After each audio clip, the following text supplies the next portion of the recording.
Hello and welcome to the Cardiff Met Sports Coaching Hub podcast. I'm Ollie Lam. And I'm Mike Castle. We're here to bring you insights around all of the latest cutting-edge research within coach education and practice. You can stay up to date with all of our latest episodes through the links in the podcast description below. We hope you enjoy the episode.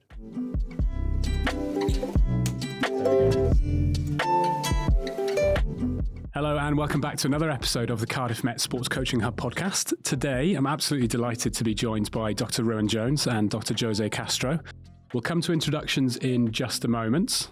Two brand new guests, so our listeners are going to enjoy hearing a little bit about your backgrounds to start with.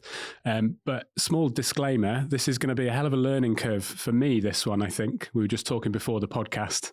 It's been a while since I've taken a bit of a dive into game-based approaches and taught a little bit about game-based approaches, so this is going to feel like a little bit of a refresher. So I'm really looking forward to this one. Feel free to correct me and educate me and point me in the right direction, and I'm confident I'm going to get something out of this as well. So let's do some introductions. We're going to talk about game-based approaches in coaching and education because we've got a bit of a mixture of backgrounds here. Jose, why don't we start with you? What's your role at the university? How have you arrived at this particular point of your career? Okay. Thank you, Mike. Thanks for the invitation. First of all, it's a pleasure to be here. My name is Jose Castro. I'm a senior lecturer in physical education and youth sport here at Cardiff Met. I'm also a volleyball coach. I am very fascinated by the way teachers teach, the way coaches coach, so the implementation of pedagogical approaches in practice. That drives my research, that drives my teaching and coaching practice as well. And how I came across the subject, if we like, it was with my PhD a few years ago. And I tried to think about ways of developing my coaching practice, how to interact with the learner, how to develop their understanding of the game. And that's engaging with some reading, some conversations that came across game-based approaches, specifically teaching games for understanding. And that was what my PhD was about, critical application of teaching games for understanding in a coaching setting. And then from there, that was kind of part of my research interest, but also informed my teaching as well. A lot of the principles from it start informing the way I teach in class as well. Perfect. No doubt we'll talk a little bit about your PhD and we'll talk about the research that you're doing as well, but very interested in hearing especially about that application of theory. We've had a few podcasts where we've broken down into this conversation about theory and practice and the separation or the folding over of the two things, so we'll definitely get into a little bit of detail on that. Ruan, over to you. Tell us a little bit about yourself. Great. Thank you very much for inviting me today, Mike, to speak about teaching games for understanding. So I'm Dr. Ruan Jones. I'm a senior lecturer in sport, PE and health at Cardiff Metropolitan University. Prior to that, I was 9 years at Leeds Beckett University. And before that, I taught at the University of Worcester. Now, I come teaching games for understanding, I suppose, very much from a physical education background. I was a PE teacher for 10 years. And I first came across teaching games for understanding, I think, when I was at Worcester. And I was given teaching games for understanding to teach to the group. So, and from then I found, I thought a wonderful pedagogical approach to the teaching of games that this was. However, I've been sort of looking through some of my old PGCE papers and the dog-eared folders that I had, and actually, if you go back into the mists of time, I remember when I was at Brunel University or West London Institute, if I look back at some of the pages from the tennis lessons, in there was actually some of the pages from Bunker and Thorpe's seminal work on rethinking games teaching, on how you could teach tennis, which I couldn't have paid much attention to, granted. But I think it's a wonderful approach to the teaching of games, and I very much come at this from how the absolute joy that games provide for young people, and I think if we can somehow structure games so that young people can experience that joy and that delight, if you like, from the playing of games, and I think that's half the battle, really. So I know it started out as a model that really approached a model that looked at developing thinking young people more, but I've moved more into the social affective domain and how that affects young people. Amazing. Getting really excited now because we've never heard words like delight when it comes to the stuff that we've been talking about in the podcast. I guess has been lots of performance-based stuff, and how do you get the absolute most out of your athletes? And of course, we talk about engagement, but words like joy and delight haven't really crept into the podcast. I'm sorry, I must cite Scott Kretschmar there, who was the author I've cited for delight in that respect. So it's not my term, granted. And it's a key aspect within sport education as well, which is one of the game-based approaches. Yeah. Okay. Yeah. Perfect. And that brings us nicely then, I guess, to a bit of an intro about game-based approaches quite broadly, because we've heard of a couple there. We've talked about sport education model, teaching games for understanding. There's a bit of a range, shall we say, of approaches. Why don't we drag it back to something quite simple? Jose, if you want to lead off on this one. Quite simply, what are game-based approaches? Well, they are essentially learner-centered pedagogies. They use game-type activities to promote learning. And they came in opposition to more traditional behaviorist approaches that focus on isolated technical skills as fundamental motor skills as the main emphasis of the sessions. So they came a little bit in opposition to that, thinking that in order to play a game, it's important that we develop other aspects, that tactical awareness, game understanding, decision-making, creativity, which end up promoting joy, fun, the social aspect as well. So that comes very much with those principles in mind. And it is a broad concept, game-based approaches. Then there are some specific approaches within that, like teaching games for understanding, sport education, play practice, game sense, and others. Okay.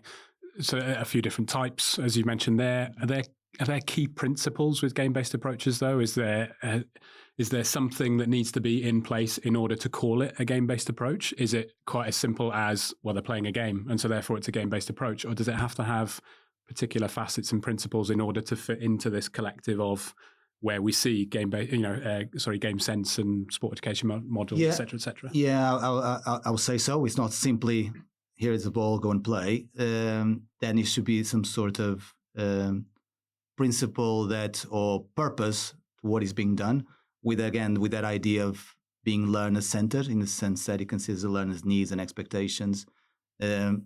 And the game is structured with a purpose. Again, if you're applying a teaching games for understanding approach, some of the principles or the structure is slightly different if you're doing a game sense approach or if you're doing a sport education approach. But the key principles of being learner-centered and having games as the key vehicle to promote learning, I think those are the common principles that go across all those different game-based approaches. Yeah, so I'd just like to build upon what Jose said. You talked about just playing the game, and that's perhaps one of the misconceptions of teaching games for understanding, that this notion of rolling out the ball, as it's called, roll out the ball, and roll out the ball games is not teaching games for understanding, or is not any aspect of teaching games for understanding or games-based approaches more broadly, for several reasons. They're very often full-sided games. They're often adult forms of the game, and then they just leave students to their own devices. So the problems with these roll out the ball games are large degrees of inactivity. Because of that, they exclude a considerable number of students with these games, because very often they play the adult forms of these games. There's limited or no opportunity to demonstrate understanding, to improve physically, cognitively, effectively, and socially, and they're demotivating.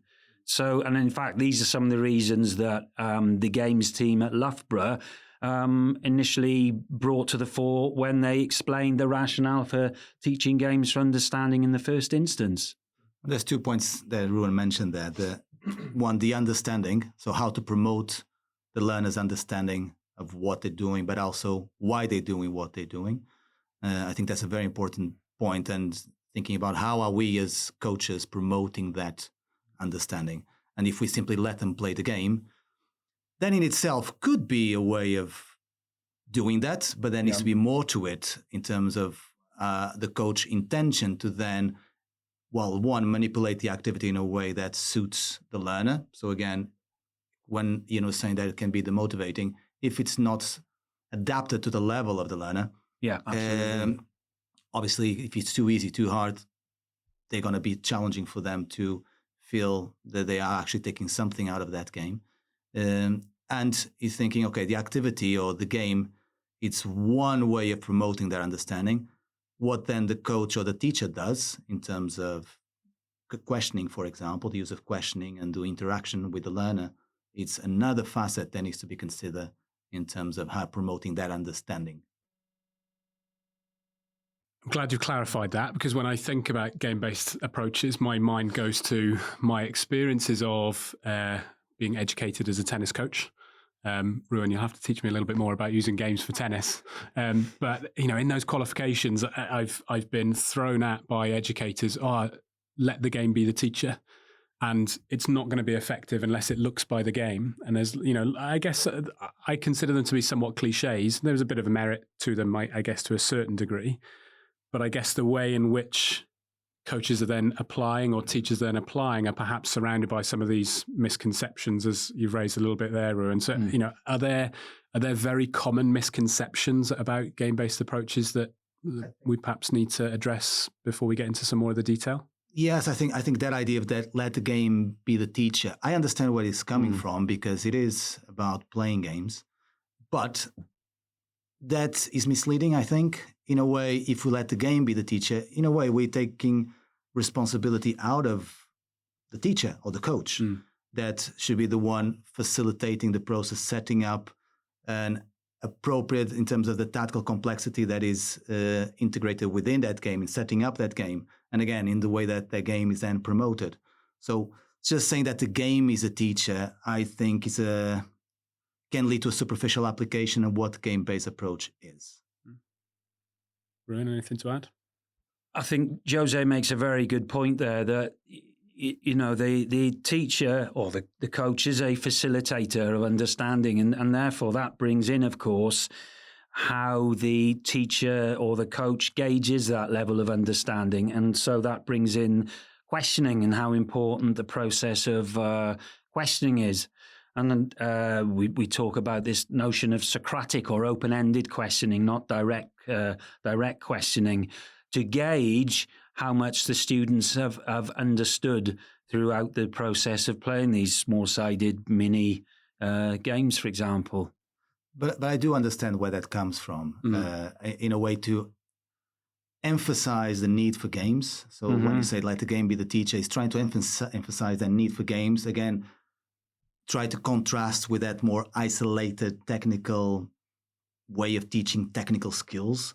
So it's in a way try to bring things to that other end of using the game as a vehicle to promote the players' skill development and tactical development and tactical awareness.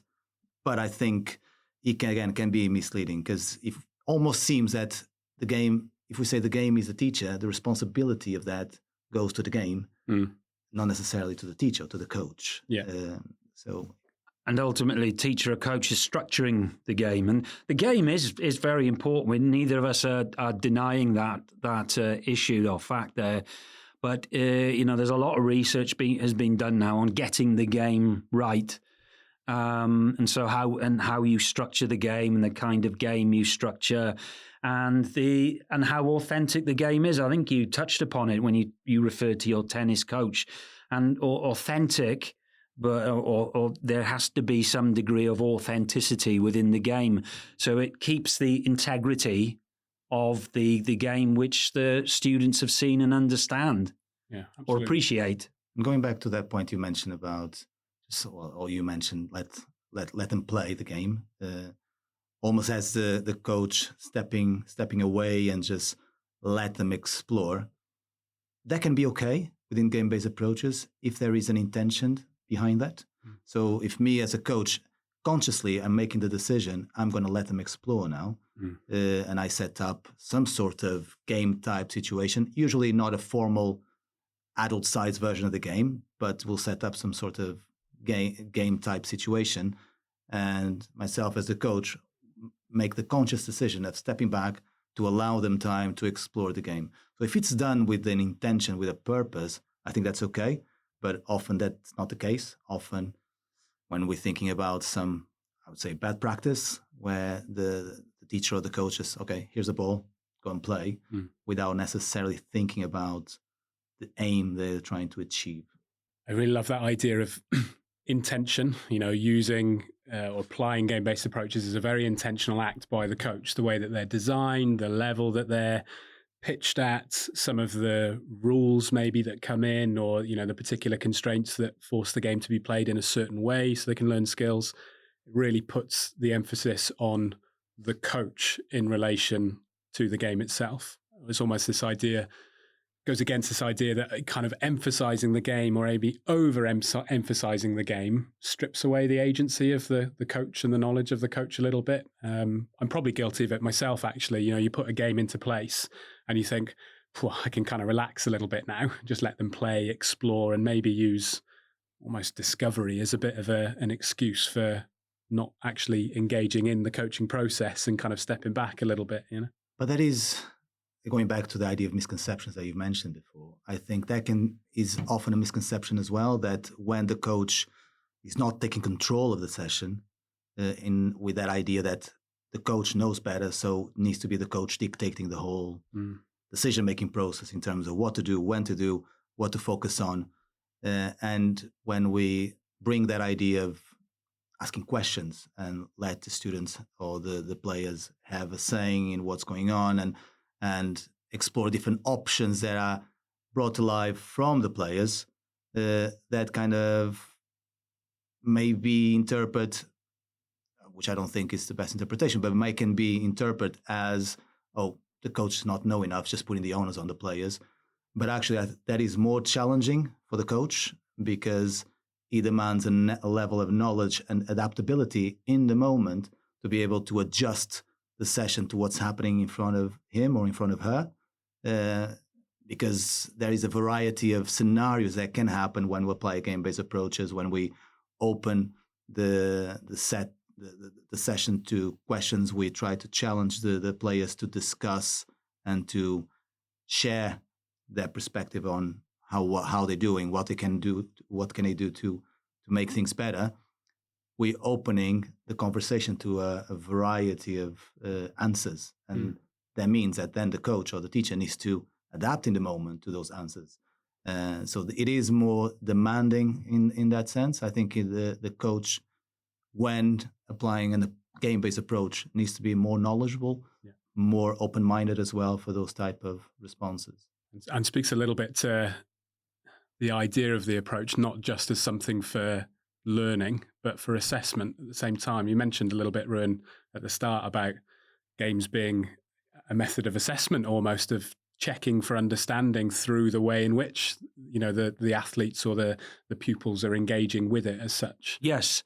So questioning is can be used in a variety of ways. But if we come to one of the things that you said about gauging understanding, and of course, if we look at teaching games for understanding as a way of measuring or assessing their cognitive understanding, if you like, of the particular scenario or game that they've been placed within, then questioning is a great way, because what questioning does is they are able to verbalize what their internal thoughts, and that's a very important part in an important part of teaching games for understanding, and it's what questioning helps to do.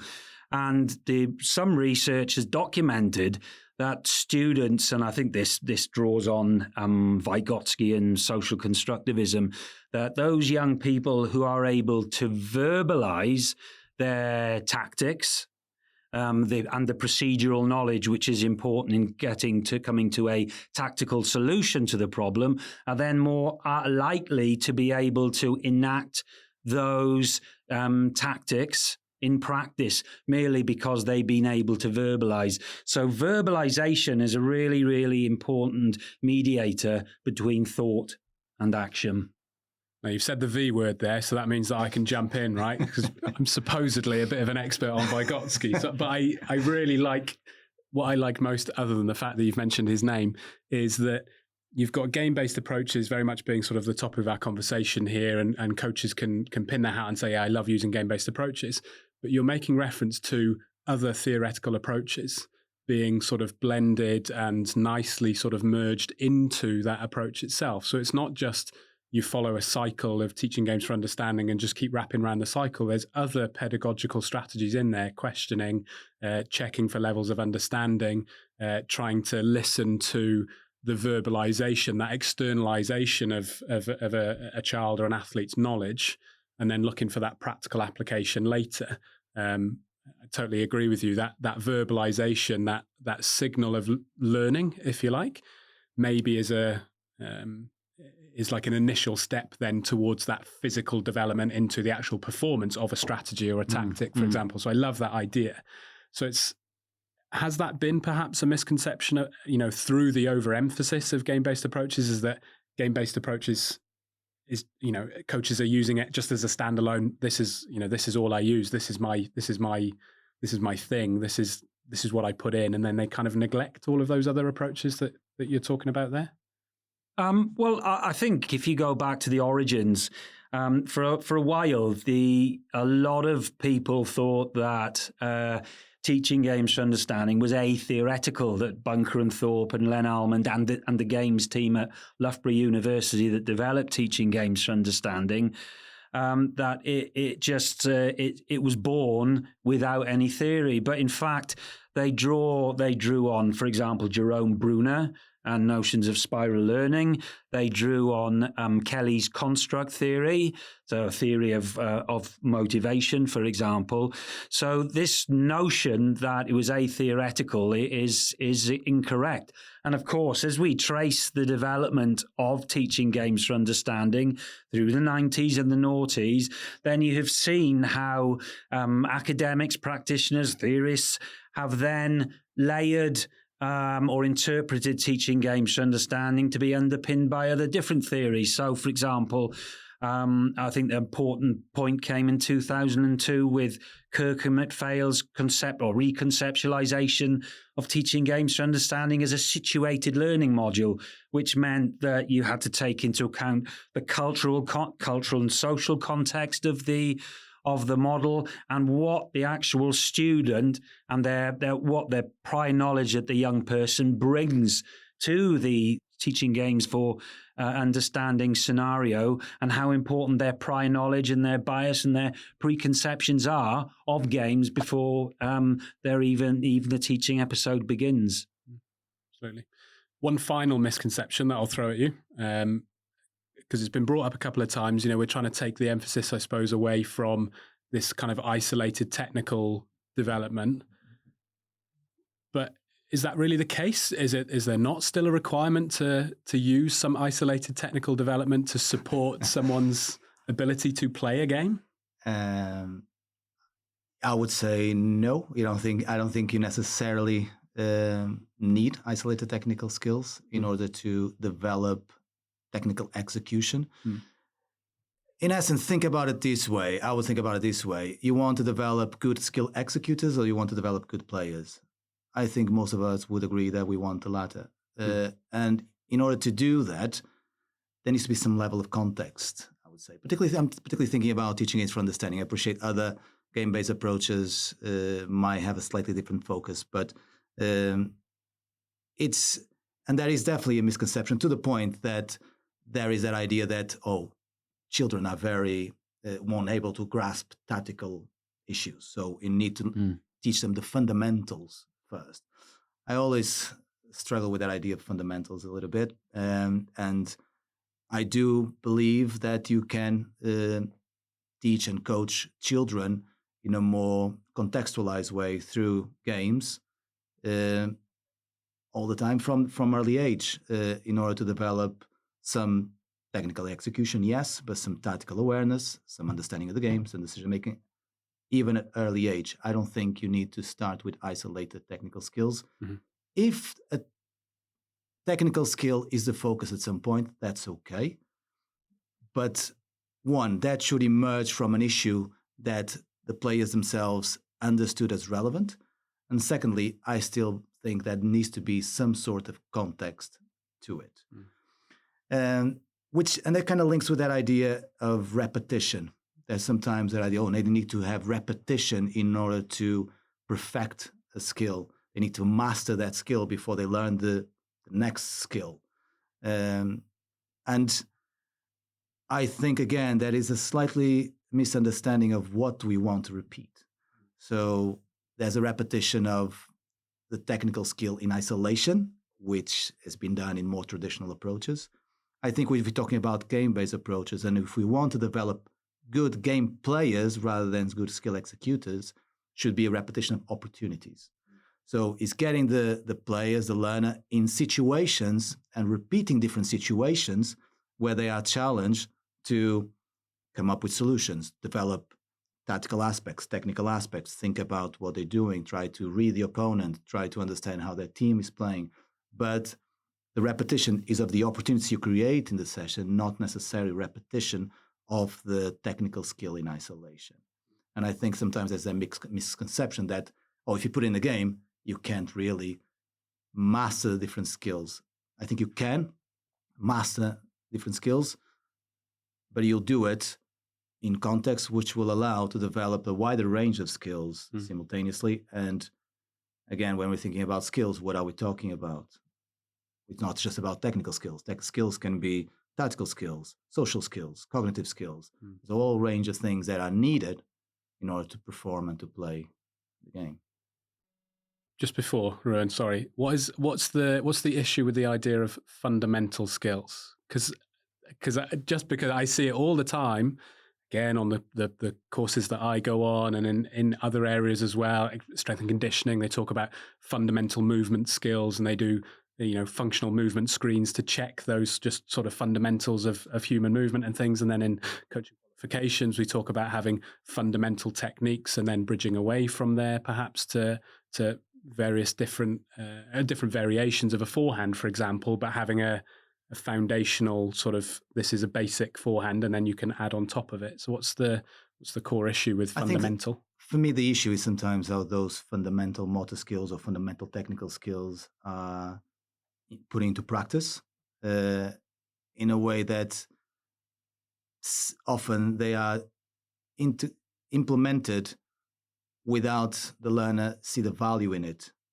And if I'm just learning how to hop, learning how to throw or catch, without really understanding the point of it, really understanding how this would be useful for me when playing football or basketball or volleyball or whatever sport we're trying to coach, it'll be less joyful, less fun, I think, for the children. If you ask a child if they want to play a game or if they want to throw and catch in pairs, I'm pretty sure they'll say they want to play the game.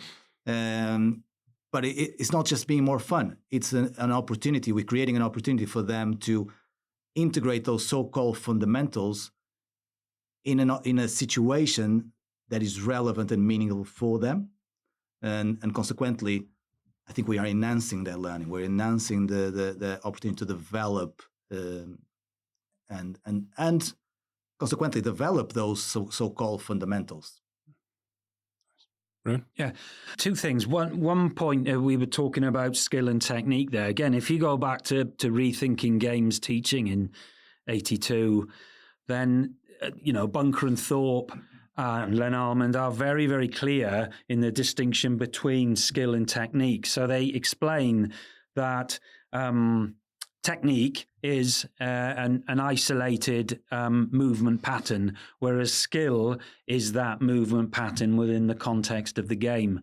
So they're very clear. Whether, I'm sure the people, motor practitioners and other people might might argue with that and might contest that particular explanation there, but that's the kind of distinction that they make, that skill is always within context, whereas technique is that aspect which is isolated or detached from it. And I say these things, Mike, and I'm not a purist. I don't think I am at all. I look at an approach like teaching games for understanding, which really inspired me as a practitioner. And my PhD was about applying it in practice. But I see it more than a model. It's an approach with a set of principles that should be adapted to one's context. So I think it's okay to apply it in a flexible way. Apply whatever approach you're applying it, apply it in a flexible way that suits your context. So I think there's a degree of flexibility in how you use those different approaches into your practice. And when applying teaching aids for understanding, there was a couple of particular moments that I've thought, because also the way I was brought up in more traditional ways of coaching, that I said, no, we really need to focus on the technique, the fundamental here, before we move on. There was a moment there during the season when I started applying teaching aids for understanding, where with a particular player, I worked on a so-called fundamental of the sport in isolation. And it didn't work at all. So that player used to do the attack approach in a volleyball context in the other way around. So usually if you're right-handed, you'll do left, left. And you can open up your body when you're attacking the ball, and she would do it the other way around. And I thought that was having a negative impact on the way that she attacked. So I tried to isolate that and work on that, and for a long period of time. And it didn't work at all. Every time we would contextualize it, she would go back to the way she was used to do, because that's the way she'd done it for many, many years. So that was a very important wake-up call for me, to understand, okay, maybe it's not about teaching this player or this set of players to do it by the book and almost try to control that to a level of minutiae. It's about try to understand what suits this player, okay? And accept, all right, that she does the approach this way. Now we need to try to take the most out of it and try to make sense of the way that she attacks and how we can take advantage of that within the game context in a realistic way, that she could make better use of her own features, if you like. Okay. You're talking a little bit more about sort of the application then, and you sort of living that theory in your own practice, which we'll come on to in just a moment. Just to wrap up this little section then, the misconceptions come from somewhere. Why do you think it is that people why do these misconceptions exist? Is it folk knowledge? Yeah. Is it kind of the traditions of coaching that lead us into having these misconceptions about it? Is it a lack of understanding of, at the deeper level of detail or the history of the theory and where it's come from? Is it because they're just, when they're taught or when they're given to coaches, they're not delivered in the way that is a little bit closer to the history? Do we have people who call themselves purists and are afraid to move away from that flexibility of the approach? Where do you think it predominantly comes from? Well, I agree with what Ruan just said. That as a lot of those misconceptions come from folk pedagogy, in terms of you coach the way that you were coached, and it's difficult to change. It's difficult to break tradition. So that is definitely one aspect of it, I think. Misinterpretation of theory and the model, for example, I think. Especially when you see the original Bunker and Thorpe model for the first time, and you see this very stepwise, systematic approach. And I think that can confuse a lot of people who are new to teaching the model or teaching the approach, if you like, for the very first time, and that they take this stepwise approach very literally, where it should be, I think now, a more fluid, organic process. And it's very messy, where you might need to go back and forth It's not a linear process. Very often you might concentrate on one step, for example, throughout the session. But again, the notion that you have to go through the whole 6-step process within a session just clearly isn't the case. It's not the case at all. But I think that a lot of these game-based approaches and models-based practice can lead to that, to that misinterpretation. So I completely agree with Ruan is saying that this should be seen more than a model, and that because that brings an idea of rigidity that contradicts like that fluid nature of any teaching and learning context, either be in education or in coaching. So there's a degree of contradiction there with that idea of model and that messy nature. And I suppose that's a lovely way, sorry to interrupt, Jose, lovely way of bringing in benchmarking, I suppose, is it? I'll leave you two to debate that one for sure. What you just said there, I find really interesting, particularly when I'm trying to think of, our students at the university here and learners who are sort of being, very new to being exposed to these sort of model-ish looking things. Quite often I find that they're looking for an element of like security and structure within their coaching and their teaching, because it gives them that element of sort of comfort. Okay, I go from here to here to here and I've got a bit of a plan of action. But we need our coaches, I guess, and educators more broadly speaking, to perhaps be a little bit braver than just following something step by step. So it's... But and I don't think that's just an issue with young coaches. I think coaches in general, well, it is good to have some sense of control, and then models, plans, data, when you analyze the matches, that brings a sense of control. And I think sometimes as humans, we crave that. So that gives a bit of guidance to have some sort of structure, model, framework, whatever you take from these kind of approaches. But that should be flexible, I think, again, to adapt to the context. But that adaptation to the context, and I think that's an important point, should be done critically rather than safely. What I mean by that, we sometimes adapt to our context because of that broad idea that, my TGFU is just games, so I'm not using that model really, I'm just letting them play the game. So in essence, you're adapting the TGFU to your practice, but you're doing it safely with perhaps superficial knowledge of what it entails. So I think that adaptation needs to be done critically in the sense that it demands a level of knowledge from the coach to understand the ins and outs of the approach and how they can adapt, tweak some of those principles to meet their context. How do you think we get our educators to be a little bit more critical then in the first instance with these kind of things, rather than taking something quite so literally? How do we develop those skills in our coaches? I would say reflection is a key part of it, being reflective about our own practice.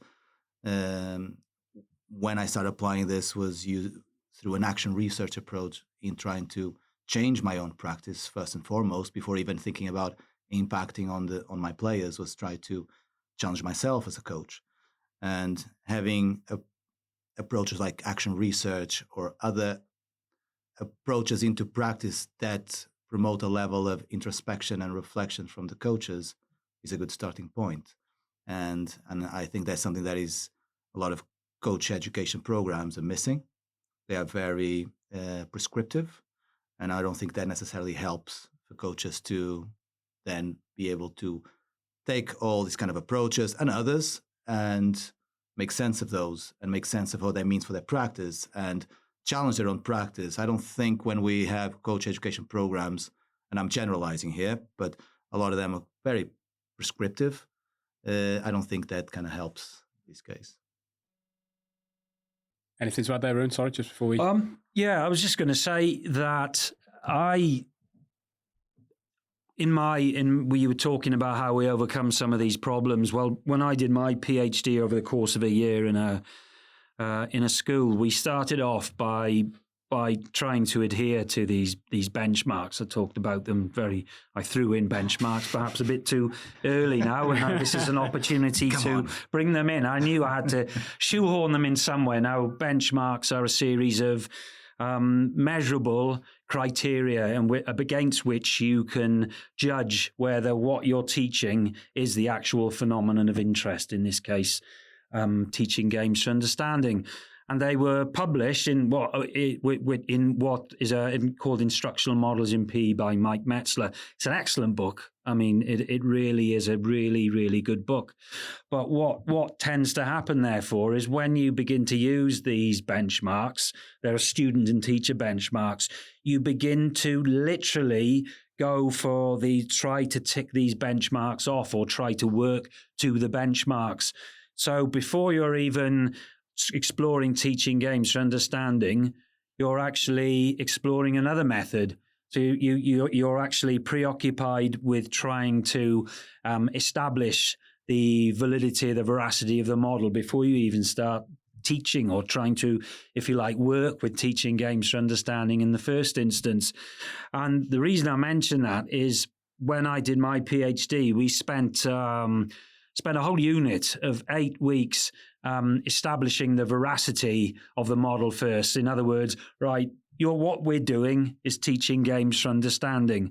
How do we know that? Well, because we're able to meet and clearly establish that everything that what we're doing meets some of these student and teacher benchmarks. Well, in fact, what we found, whereas we eased the reins off a bit and began to play more organically with the model and be more flexible about how we did things, we found that the students really enjoyed or really got more from the process of playing around with teaching games for understanding rather than being fixated on trying to meet these what are often called non-negotiables within teaching games for understanding. So coming back to Jose's point, yes, reflecting, because we used a process of reflection every week. We'd meet up and we'd ask where we want to go from here on. And then that's when we started to move away from these benchmarks and allow ourselves to evolve based on our reflections rather than trying to meet these set of criteria each time we taught. And I mentioned it right at the start of the podcast, sort of the application of game-based approaches for the both of you is contextually quite different. A little bit more coaching, volleyball specifically in your PhD, Jose, a little bit more from sort of the physical education realm. So why don't we try and delve into that into a little bit more detail? We've heard a bit about Ruan's PhD and sort of, the explorance of game-based approaches there. What did it look like for you, Jose, in your PhD? And what would you say are the big, I guess, contrasts between your research in terms of the application and the findings that were coming out? Did you see these sort of benchmarks within coaching, or did you see any sort of relevance of those, but within a slightly different context? Not necessarily, because I was doing it in my own coaching practice, and I was doing it straight away with an intention to apply it in a critical way, in a sense that it would be okay to be flexible with this application. So teaching games for understanding in my case was a starting point, was an inspiration more than anything. I never had the intention to necessarily follow it rigidly. At least the model itself, the principles were there. But just to give a bit of context, it was an application of teaching aids for understanding in a volleyball setting, like you said, Mike, with a women's national league team that I coached for an entire season, and tried to understand how that changed the way that I was coaching, and also obviously see the impact of the players on the players and how they develop their performance, but their game understanding, their decision making, their tactical awareness throughout. And that was very much exploratory in a way. Even started with a pilot in the previous season, where thinking about some of those ideas of assessing, there are some instruments that were developed at some point through the years to assess that impact on the players. One of those is the Game Performance Assessment Instrument, the GBAI. developed by Mitchell and Oslin. And I've tried to, in that pilot, to integrate that and to adapt that GBAI instrument into a coaching context. And I found it really, really challenging due to the complexity that the whole process of learning involves. And just saying that these instruments and most of these approaches were actually developed in a teaching, in a physical education context. So that translates into the coaching context, brings a degree, I think, of complexity, particularly in terms of the tactical issues that are being integrated within a coaching setting when we're talking about a women's national league team. So I found it really, really challenging and constraining in a way to use those sorts of instruments because I didn't feel it could capture really the players' decision making, how they were responding to the approach. So that pilot was good precisely to understand that wouldn't work for me. So that wasn't part of my PhD at all in the end. I've used a way more qualitative approach to it, like I said, an action research approach. And some of my methods to collect data were field notes and reflections, or reflective field notes and focus groups with the players. And those field notes would involve as well a lot of conversations, informal conversations with the players in terms of the questions that were asked throughout the sessions, before and after the sessions, in the team meetings and things like that, to try to get a more qualitative perspective from my audience in that case, which were the players. So, Ruan, you're talking benchmarks and you're talking measures and non-negotiables, and then Jose, you're talking about having this ability to run a pilot and go, do you know what? No, that's not working for me. I'm going to go about it a slightly different way, and it's going to be a bit more informal in its conversations, qualitative, etc.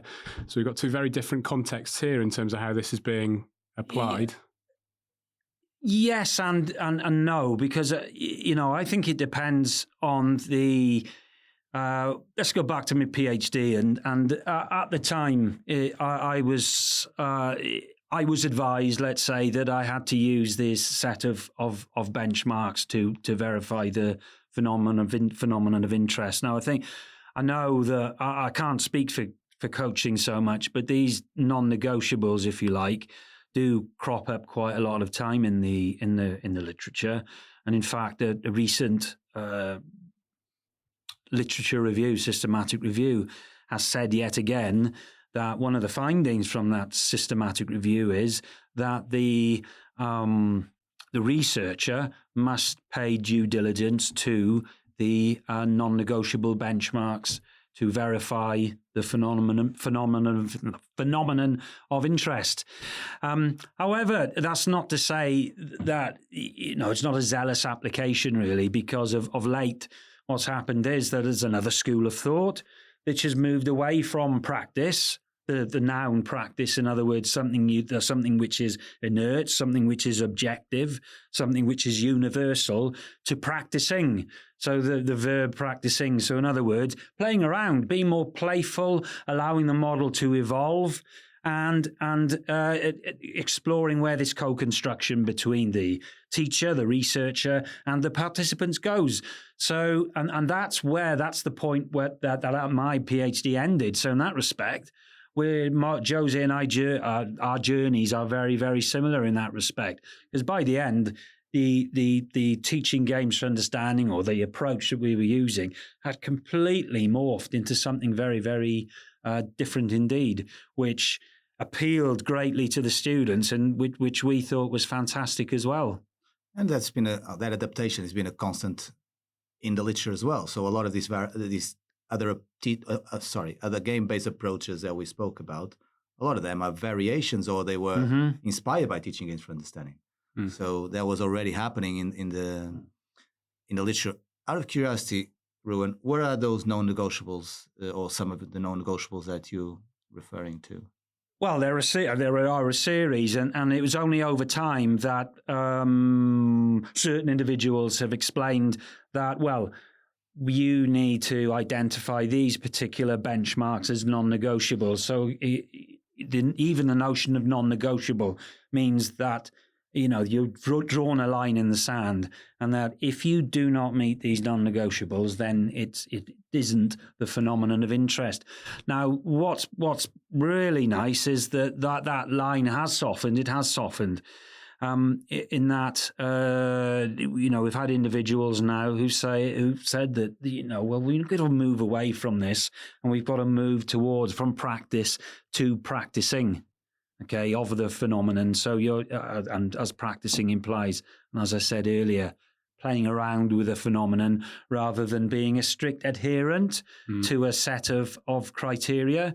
And I'd like to say that's the direction of travel, but alas, as I said, this recent systematic review conducted by a set of Spanish authors, they looked at practice-referenced TGFU, in other words, studies that were conducted in actual ecological settings, found out that, again, that there still needs to be this due diligence provided to the benchmarks in some way, shape or form.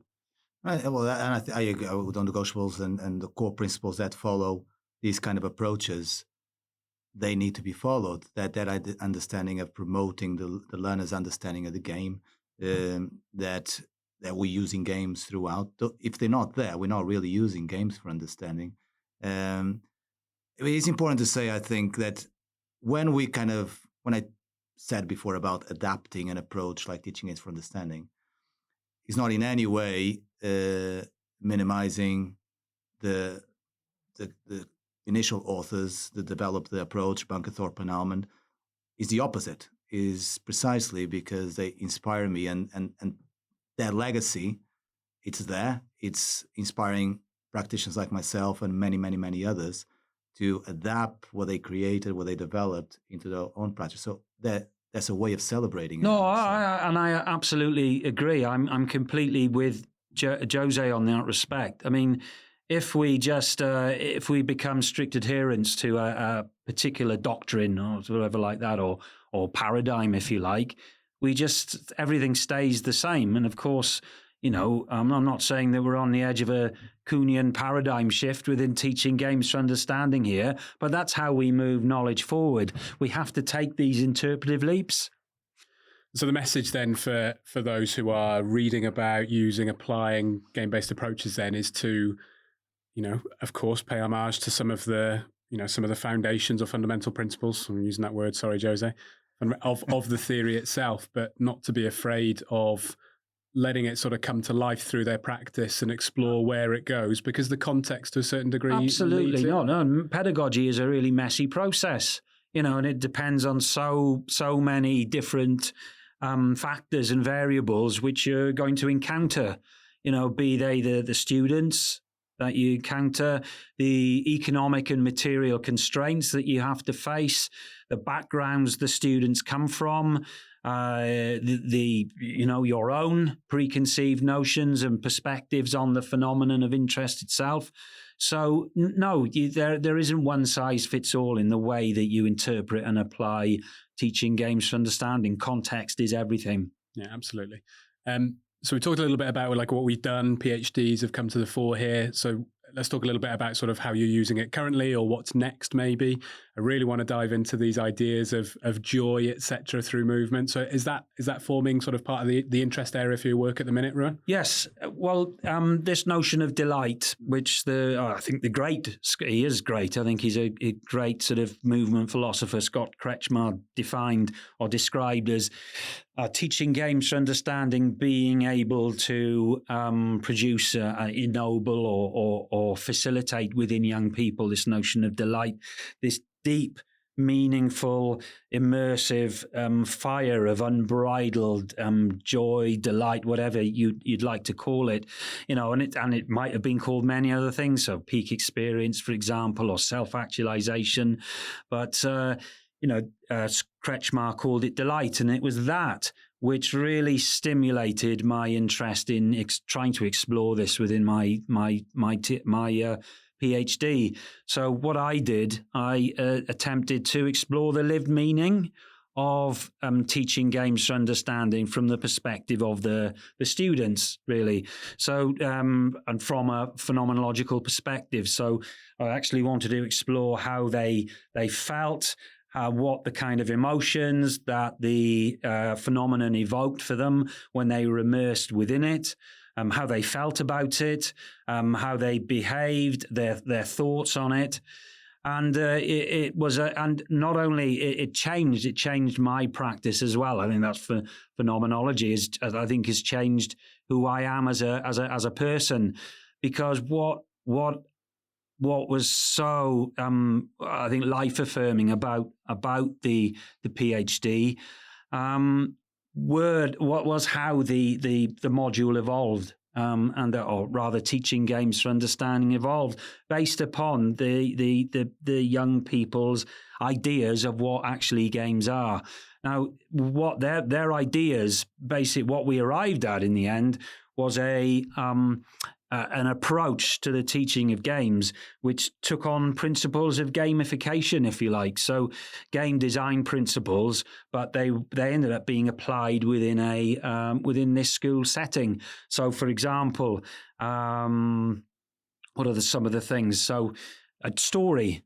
The whole unit became a story. It wasn't a unit of work anymore, because units of work, if you like, they have these connotations. Again, this is in some of the literature. David Kirk, for example, has talked about what's called a schoolwork module. So the schoolwork module for the students evoked ideas of drudgery, something they have to do, coming to school, the 9-to-5 job, and it's based on the work of someone called Carl Bereiter.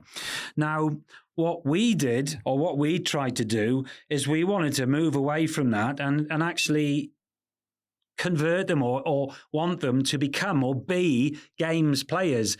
And so there are a variety of ways we did that. So a storied approach. So the whole unit of work became a narrative or a story. So every single week was an exciting new story, and the whole of the unit became just a narrative. So there was a storied approach. There were rewards on offer every time. So, or rewards, or there were shields which they can use, as you do in platform games. There were platforms. So every time they achieved a particular platform or learned something, then they'd move on to a further platform. And so, so there were a variety, and there was a goal, of course, because all platform games require a goal of some degree. So some people listening to this might think, well, we do this anyway. And quite right, they probably do. But this is just another way of trying to theorize and explore how we can make teaching games for understanding more meaningful for young people. Yeah. Like just listen to you talk there, it sounds very much like almost an attempt to really shift the language about what learning looks like, rather than units and modules. It is this narrative, this journey that people are going on, and that sort of liberates you a little bit from notions of structure and having to do things and the drudgery. I think that's a great word. We talk now about like terms, and everything has to lock in, and weak numbers and all that sort of stuff, rather than actually maybe drilling down into what it is that we actually do, which is to go on this journey, this story of our learning from. Yeah, language is so important and evocative, and the students do pick up on that, and also their lived language was fantastic as well. They used language in a way which was so evocative and so far removed from this staid technical terminology that we use in sport and games. Actually, we have to take account of a young person's lived experience far, far more, to make these experiences meaningful for them. And was it phenomenology that helped you to get at those experiences and try to make sense of those? Yes, it was. And it was phenomenology that allowed me to do that, because part of the phenomenological approach is, dependent on which philosopher you follow. You either have to bracket your preconceptions and assumptions, your bias, your prejudice about the phenomenon and about young people, and either put them aside or bring them to the forefront and be fully aware of these presumptions that you have about the phenomenon and young people before you do it. And what that allows you to do is be more open to their own lived experiences. Perfect. And that's probably a nice little point for me to drag our listeners back to season 2 of the podcast. We had Colin Cronin from Liverpool John Moores, and he was talking a lot about those perspectives from Husserlian to Heidegger and et cetera. Absolutely, so yeah. If your listeners want to track back to there, that's probably a really nice point to go back to. And on the subject of sort of methodology there, Jose, I know you're doing a little bit of work now in action research, etc., and that's sort of come through your PhD. Where's the next step for you? Where are you on your journey with this? Well, action research and the application of it within my PhD changed the way that I do things within my research, but within my practice as well, in terms of that idea of having a strong link between theory and practice, the idea of being introspective and reflective about what I do and how and why I do it as well. That was eye-opening for me going through that process, and that really influenced the way I teach and the way I coach nowadays. Because when you talk about that being liberating, I completely agree with that. But in addition, it also, going through these type of processes, make us think about more beyond the what, which I think, thinking about myself as a coach before going through all this, I would focus mainly on what do I have to coach today? And even within my planning, it was very much about the what and not necessarily about why am I doing this and how am I doing this, and go to the detail of the way that I'm interacting with my players, with my students. And that really shaped all that interaction moving forward me as a teacher, and thinking about the connections I'm creating with my students to promote their understanding of whatever we're talking about. So they understand what they do, how they have to do things, and why, and very importantly, why. In terms of kind of how that is informing, that kind of led to a more and more interest on different pedagogical approaches, and again, being fascinated by how different pedagogical approaches can be integrated in different contexts. I've been looking very much into critical pedagogies now, for example, and how critical pedagogies can inform coaching practice, but also other educational contexts, and the parallel between these type of pedagogies, our game-based approaches and approaches like critical pedagogies can overlap on, and how can they inform one another in terms of some of those principles. Perfect. So our listeners can keep an eye out for future publications. Any plans in the works for either of you? I had one, published a few months ago. Actually, it was on using what's called aporia, which is a Greek term, Socratic term, which means a state of puzzlement and a dead end in the road, if you like. It means no passage through, and using this notion of questioning so that students get to a point where they don't know where to go to deconstruct and reconstruct power relations. So it demonstrates how and echoing Jose's point here, how teaching games for understanding can be seen as a site for aspects of critical pedagogy. So, for example, the restructuring of power relations, liberating young people, empowering, showing how it can be responsible for democratic transformation, for example. It takes work, of course, but I'm fully with Jose in this, in that TGFU is a site where this can be achieved. Absolutely. Great. So you've answered lots of my questions. I've learned a tremendous amount. Thank you both for sharing that with me. The final part of every episode of the podcast is that we give you a little bit of space to go on a little bit of a rant about a myth that you would potentially like to quash, either about game-based approaches. I know we've done a lot about misconceptions, or it could be more broadly speaking about education generally, coaching generally. The podcast is listed as explicit, so feel free to add some fruity language if you would like to. But are there any little things that you would like to try and just dispel, or some myths that you'd like to just crush before we finish? Well, it's not really.